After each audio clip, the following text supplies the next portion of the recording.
Welcome back. Now, before we move on to step 2, we have to make sure you have mastered step 1. It has to be 100% right, or we're dead in the water.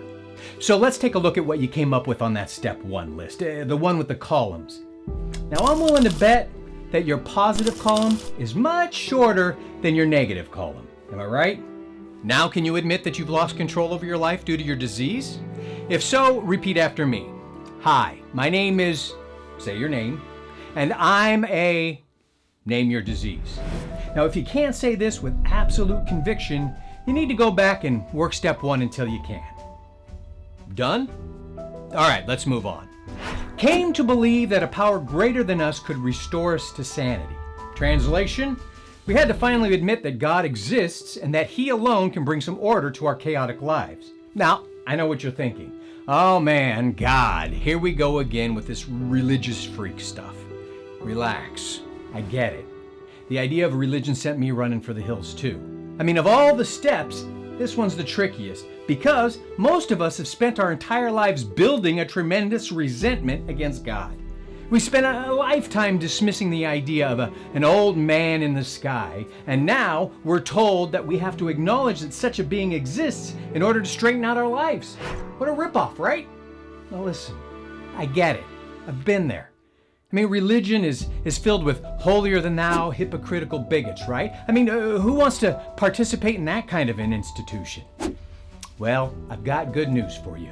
You're not mad at God, you're mad at religion. There's a huge difference. I mean, the church happens to be an institution run by human beings, and humans, by nature, are fallible. It's not God who's failing, it's people. But there's more good news. God requires only that you follow Him, not His people.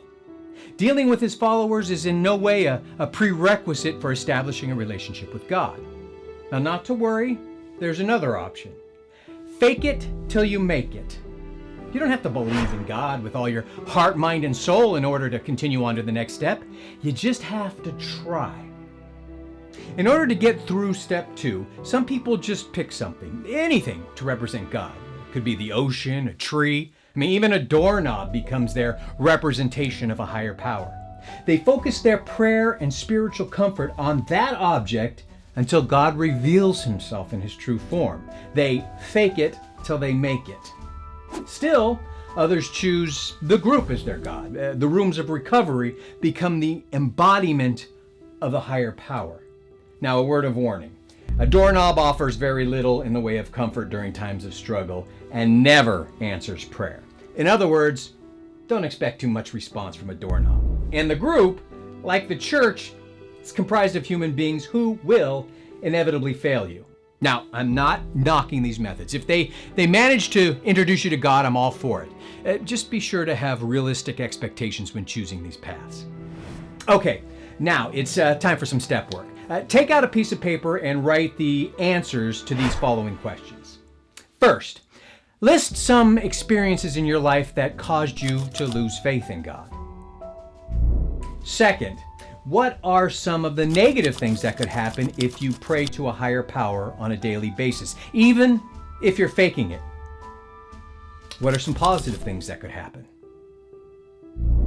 Now, once you've settled on your belief in a higher power, you're going to have to communicate with Him.